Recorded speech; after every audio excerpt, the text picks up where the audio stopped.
I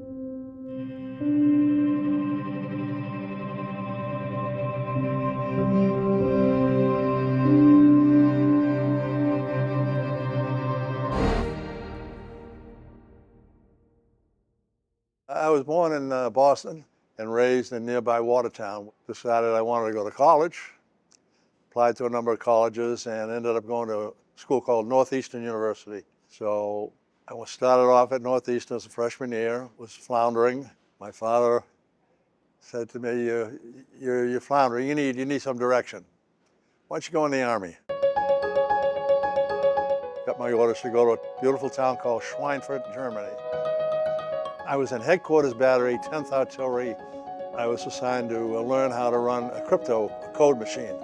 And in addition, we had to have a mobile radio set of communications. So that was my job. Most of the police work, you have 10 signals, 10-1, 10-2, all that. Well, we didn't have that in the Army. I was tasked with making up names for each one of the commands. So in the artillery, for instance, they'd say, load the guns. Well, you wouldn't say that over the air. You had to have a code for it. So I had to come up with a list of sayings that were pertinent to the mission. So what I would have, my mother in Boston, my mother, God love her, she loved the dogs, she loved the horses. I would have her, and she loved the dogs, I would have her cut out the racing form for a Wonderland racetrack with the names of all the different dogs that were running. Every time we went out, we had to change it, so I'd have her send me all these different things. So instead of saying closed station march order, I'd have Whiskey the Rabbit, or it would be a name of a dog that was actually running at Wonderland Park back in Boston.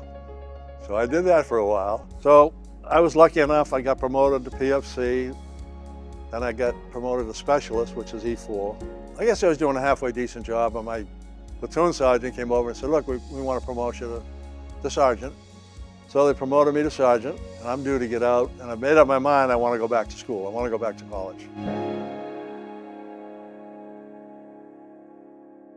I still had this thing in my mind I wanted to go into law enforcement. So I went and I interviewed at the Secret Service, CIA, and FBI. During my time at the FBI, I was assigned to the, I guess what now they call it, the Violent Crime Squad. And in particular, I had one case that really hit home. Beyond Cruel, the chilling true story of America's most sadistic killer, delves into the horrifying life and crimes of Mike DeBardleben. This fellow was a mass murderer, he was a rapist, he was a bank robber. A search of the FBI's records uncovered the mall passer's identity.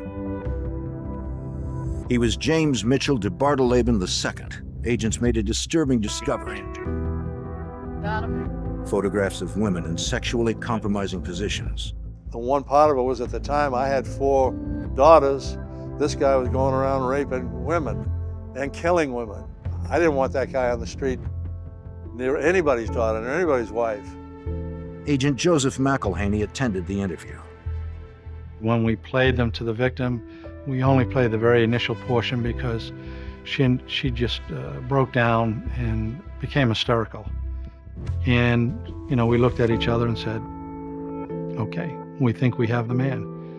There was a sense of relief that this fellow was now off the street. So you felt a sense of pride when you finally were able to say, hey, look, we got this guy, locked him up, he went away for life. The FBI taught me a lot of values.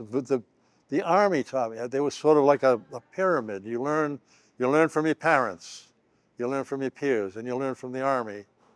And then you get in and you learn, and what you want to do, or I want to do, my wife wanted to do, is we wanted to pass on, first of all, love of God, love of country, love of your family and love of your country.